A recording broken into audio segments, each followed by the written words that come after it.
Selamat datang di channel YouTube Historiku 467, channel yang akan membahas mengenai sejarah Indonesia, sejarah dunia, sejarah teknologi, dan sejarah olahraga populer.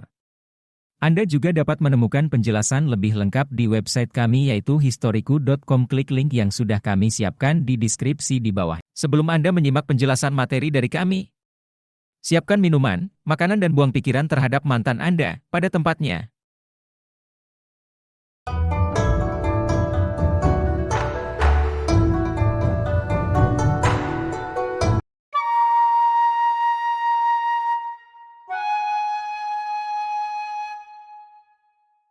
Tahukah Anda mengenai Perjanjian Kalijati?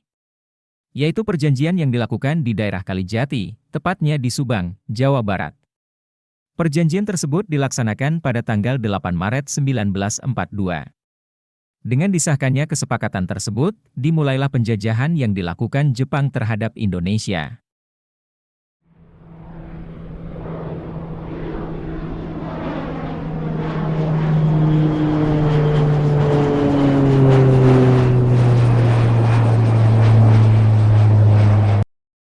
Isi dari Perjanjian Kalijati.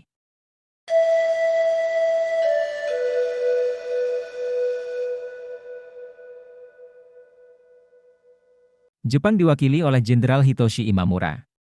Sedangkan dari pihak Belanda yaitu Tjarda van Starkenborg-Starco-Urwer yaitu Gubernur Jenderal Hindia Belanda pada kala itu. Letjen Hendrik Terpoorten sebagai petinggi militer Belanda di Indonesia juga turut hadir. Yang pertama, Belanda menyerahkan kepemimpinannya kepada pemerintah Jepang. Yang kedua, Jepang akan membuat kekuatan tentara di Indonesia. Belanda menyerahkan kekuasaannya kepada Jepang tanpa syarat. Intinya semua milik Belanda yang ada di Indonesia diambil alih dan Belanda diusir dari tanah Indonesia. Jepang mengobarkan peperangan Asia Timur Raya sejak pangkalan perang milik Amerika Serikat yaitu Pearl Harbor yang ada di Hawaii hancur pada tahun 1942 oleh aksi Jepang.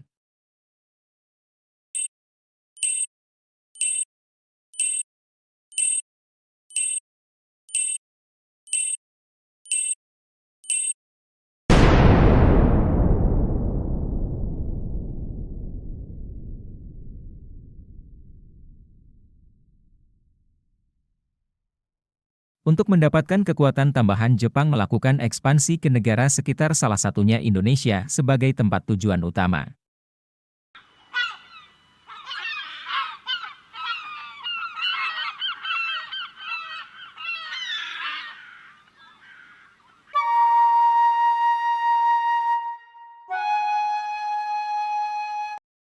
Mengapa memilih Indonesia sebagai tempat jajahannya?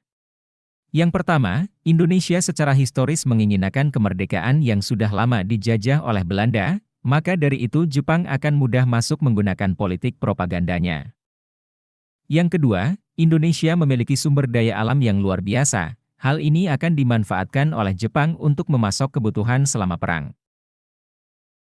Yang ketiga, memanfaatkan tokoh seperti Soekarno, karena beliau adalah tokoh yang sangat berpengaruh di Indonesia dan bisa mengajak rakyat Indonesia untuk bekerja sama dengan Dai Nippon.